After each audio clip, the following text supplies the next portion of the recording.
जाते हैं। सभी गोपिका लोग आपस में निराश होकर के जगदम्बा शरण जी का लिखेंगे। कहना है छोड़ा यमुना मोहन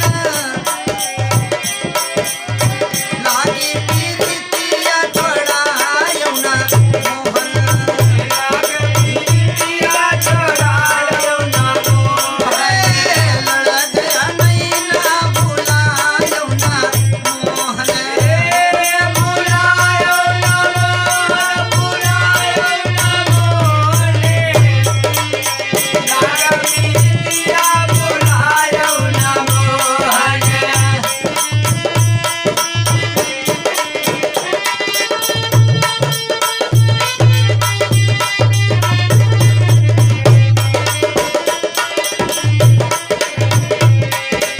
और राधा करी कन्हैया तू हो पिया दरादी दर्द नाही तोरे, तू हो पिया दरादी दर्द नाही तोरे, दर्द नाही तोरे, दर्द नाही तोरे, तू हो पिया दरादी दर्द नाही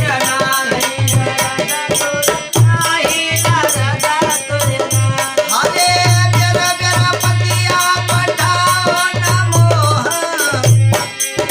राधा करी कन्हैया क्या करी है?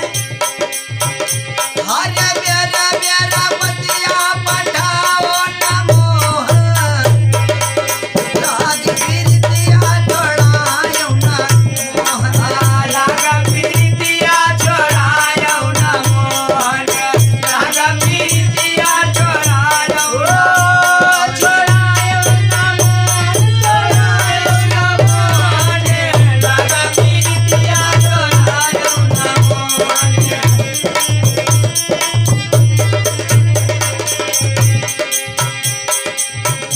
या रे मथुरा कन्हैया गोकुल उजायो है मथुरा समायो, गोकुल उजायो है मथुरा समायो, गोकुल उजायो कान्हा मथुरा समायो, गोकुल उजायो कान्हा मथुरा समायो, मथुरा समायो है मथुरा समायो, मथुरा समायो है मथुरा समायो।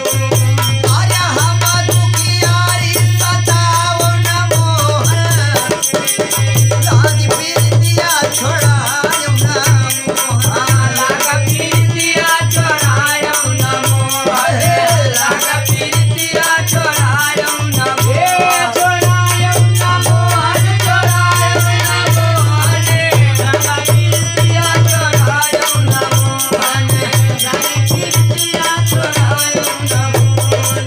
और राधा करी कन्हैया क्या करी है?